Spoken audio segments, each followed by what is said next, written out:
مشاهدينا الأفاضل، أهلا ومرحبا بكم. نشرة أخبار الفضاء الإريترية لهذه الفترة يصحبكم فيها محمود عبد الله أبو كفاح، والتي نستهلها بأهم وأبرز العناوين.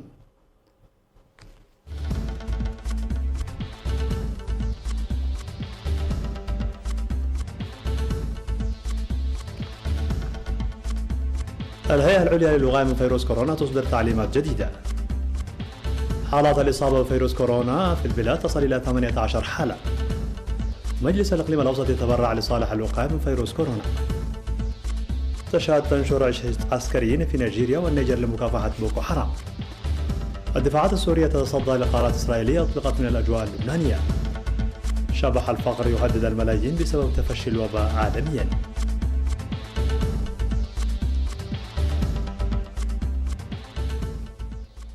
مرحبا بكم. من العناوين إلى التفاصيل.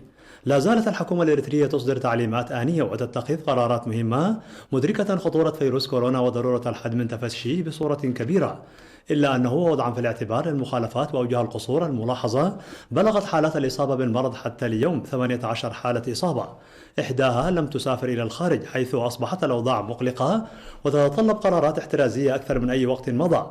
ولذلك قررت الحكومة الإريترية بناء على كل ما ذكر ملازمة المواطنين منازلهم لفترة 3 أسابيع ابتداء من الساعة 6 صباحا يوم غد الخميس 2 أبريل 2020.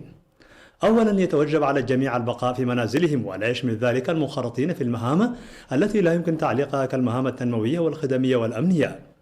ثانيا، يسمح لشخصين من كل أسرة كأقصى حد لشراء الأطعمة أو للحصول على الخدمات الصحية الطارئة مرة واحدة في اليوم. ثالثا، تغلق جميع المؤسسات التجارية لا سيما الأسواق الأسبوعية في كافة مناطق البلاد، إلا أن المؤسسات المرتبطة بالمتطلبات الأساسية والأطعمة كالدكاكين والأفران وأسواق الحبوب والخضر والفاكهة بالإضافة إلى الصيدليات والبنوك ستقدم خدماتها للمواطنين، وستواصل هذه المؤسسات عملها حتى الساعة 8 مساء فقط. رابعا، إيقاف كافة المؤسسات الحكومية إلا المؤسسات المهمة والتي لا يمكن تعليقها كالمؤسسات التنموية والخدمية والأمنية، كما يتم إغلاق المؤسسات التي تقدم أعمالا روتينية وغيرها من الخدمات، ويلازم غالبية موظفي الحكومة منازلهم. خامسا، يتم إيقاف سيارات الملكية الخاصة الصغيرة إلا المسموح لها لأغراض خاصة، باستثناء الشاحنات التي يسمح لها بمواصلة العمل. سادسا، تستمر المؤسسات الإنتاجية الهامة التي تقدم الخدمات كمؤسسات التصنيع والزراعة والمعامل الزراعية والبناء والمواصلات وغيرها في تقديم الخدمات. سابعا، يواصل المواطنون المنخرطون في الأنشطة الزراعية وتنمية المواشي وغيرها من الأعمال التنموية المهمة في الريف أنشطتهم. ثامنا، ولتأكيد التنفيذ الكامل لهذه التعليمات وعلاوة على الرقابة الذاتية لكافة المواطنين والأسر، ستقوم الإدارات وقوات الشرطة والأمن بالإضافة إلى اللجان القائمة حسب المناطق بالمتابعة الجادة، وستتخذ خطوات قانونية بحق مخالفي هذه التعليمات. تاسعا، يجب تنفيذ تعليمات التباعد المطلوبة في كافة التحركات بالأعمال المسموحة، وكذا تطبيق التوجيهات الصادرة عن وزارة الصحة، وعلى الجهات المعنية والعمال والزبائن ضرورة اتباع تلك التعليمات. عاشرا، الأشخاص الذين يسمح لهم بالحركة وفق هذه التعليمات تمنح لهم الجهات الحكومية المعنية تصاريح المرور. 11، هذه التعليمات تكمل وتحل محل كافة التعليمات الصادرة مسبقا. 12، رغم أن هذه التعليمات تضمن استمرارية البرامج التنموية والخدمية الرئيسية، إلا أن القرارات المتخذة صارمة وتؤثر في الحياة المعيشية للمواطنين، لكن الخطر القائم علينا كوطن وشعب سيمكننا تجاوزه كعهدنا بقوة التحمل والتكاتف والتعاون. لذا يجب علينا جميعا تطبيق هذه التعليمات الآنية بدقة ووعي. النصر للجماهير. الهيئة العليا للوقاية من مرض فيروس كورونا، 1 أبريل 2020.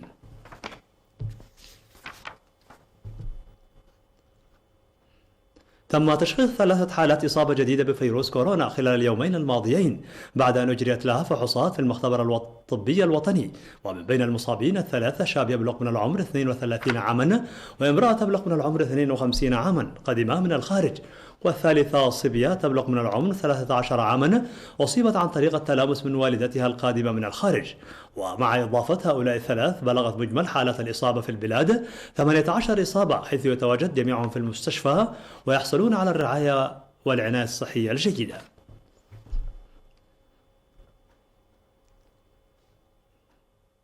تبرع أعضاء مجلس الإقليم الأوسط براتبهم الشهري أي 62,400 نقفة للوقاية من تفشي فيروس كورونا المستجد ودعما للجهود الجارية للحد منه.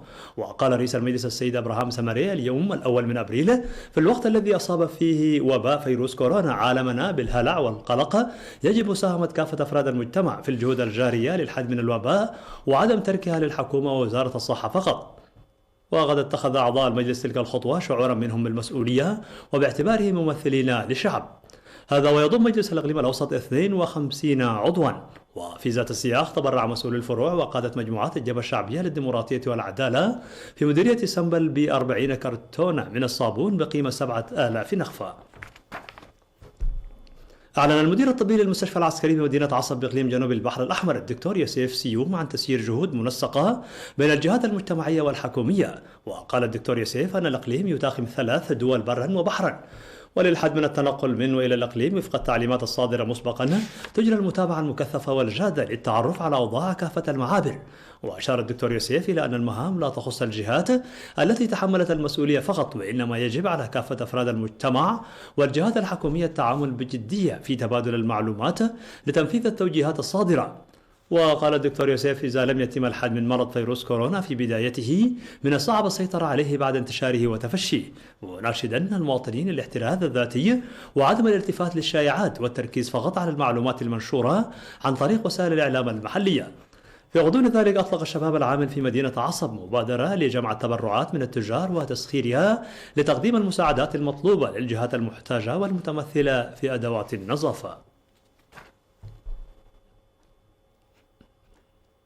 قامت إدارة مديرية عالدقيح بالتنسيق مع وحدة التجارة ومكتب القانون والنظام بتغريم 76 تاجرا زادوا أسعار المواد الاستهلاكية الأساسية بطريقة غير قانونية وأخفوا البضائع.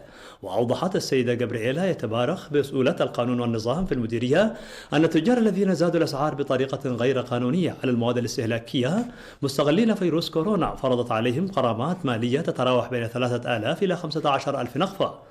وذكرت السيدة جابرييلا بأن القرارات المتخذة تتفاوت حسب خطورة الجريمة وقد تصل حتى مستوى إغلاق المؤسسات التجارية وسحب الرخص. كما تقرر إغلاق المخازن التي تم القبض على أصحابها وهم ينقلون البضائع من المتاجر إلى تلك المخازن. وتشمل المواد الاستهلاكية التي زاد التجار أسعارها الزيوت والمواشي والسكر والحبوب والدقيق والفلفل الأحمر.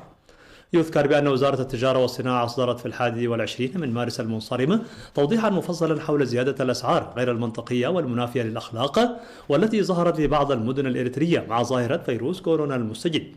وذكرت الوزارة في التوضيح بأن تعامل بعض التجار مع الوضع بطريقة غير مسؤولة منافي للأخلاق ويعرض للمساءلة القانونية، وستتخذ القرارات العقابية ضد كل من زاد الأسعار في المواد الاستهلاكية المذكورة أعلاه أكثر مما كانت عليه في 20 من فبراير 2020. كما ستتخذ قرارات صارمة ضد من أخفى البضائع كمصادرة البضاعة وإلقاء الرخص التجارية بموجب إعلان الأعمال التجارية غير القانونية رقم 125 للعام 2020. مشاهدينا الأفاضل، كانت هذه الأخبار الداخلية. فاصل قصير ونوفيكم بالأخبار العالمية. قمان.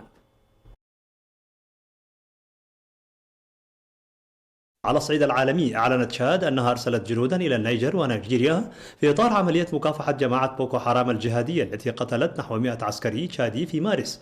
وأسفر هجوم استمر طويلا لجهاديين من بوكو حرام على قاعدة عسكرية في شبه جزيرة يوهوما عن مقتل 98 عسكريا تشاديا في 23 من مارس. وقال وزير الدفاع التشادي محمد أبالي صلاح للتلفزيون الوطني أن الهدف هو تطهير كل منطقة الجزر، مشيرا إلى انتشار القوات التشادية في 5 قطاعات بدون أن يحدد عدد العسكريين الذين تم نشرهم.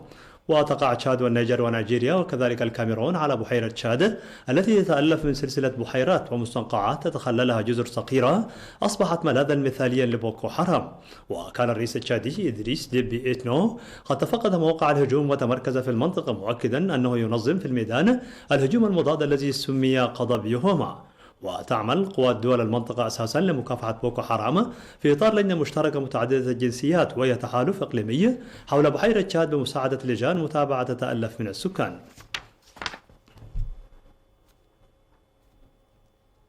أفادت وكالة الأنباء السورية الرسمية سانا أن الدفاعات الجوية السورية تصدت لصواريخ أطلقتها طائرات حربية إسرائيلية من الأجواء اللبنانية على أهداف في شرق حمص بوسط سوريا. وقالت الوكالة أن وسائط الدفاع الجوي في الجيش السوري تصدت لعدوان إسرائيلي بالصواريخ شرق حمص وأسقطت عددا منها قبل وصولها إلى أهدافها. من جهته قال المرصد السوري لحقوق الإنسان أن الطائرات الحربية الإسرائيلية غصفت مطار الشعيرات في حمص بأكثر من 8 صواريخ، مشيرا إلى أن هذا المطار العسكري تتمركز فيه قوات إيرانية. وكثفت إسرائيل في الأعوام الأخيرة وتيرة قصفها في سوريا مستهدفة بشكل أساسي مواقع للجيش السوري وأهدافا إيرانية وأخرى لحزب الله اللبناني.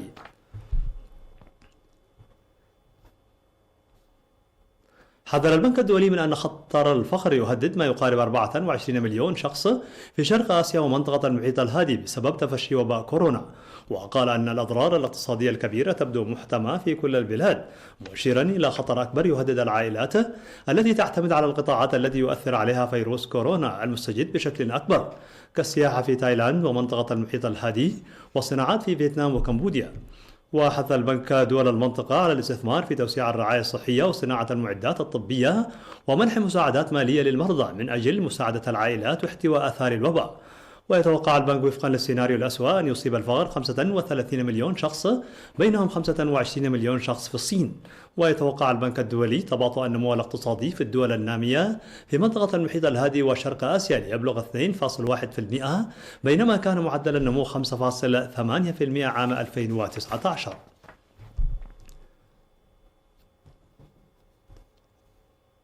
تغلصت نسبة تلوث الهواء في الأجواء الأوروبية في وقت تعيش فيه دول القارة حجرا صحيا تغلص معه نسق حركة النقل ومستوى الإنتاج، وذلك بعد الإجراءات التي اتخذت في سياق مكافحة انتشار وباء كوفيد-19 كورونا.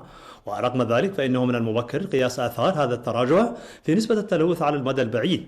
وتظهر صور الأقمار الصناعية الفرق بين نسبة تركز الغازات الدفيئة في فرنسا وإيطاليا وأسبانيا خلال شهر مارس الحالي. وكانت وكالة الفضاء الأمريكية ناسا أظهرت خلال الشهر الماضي كيف أن انبعاثات الغازات الدفيئة قد انخفضت إلى درجة كبيرة في مدينة ووهان الصينية التي تعد بؤرة انتشار فيروس كورونا 19. استحول لون الخريطة الصينية من اللون الأحمر البرتقالي إلى اللون الأزرق. من جانبها لاحظت وكالة الفضاء الأوروبية إيسا الظاهرة نفسها في إيطاليا منذ بداية الشهر الحالي، حيث يعيش السكان تحت الحجر الصحي منذ مارس المنقضي.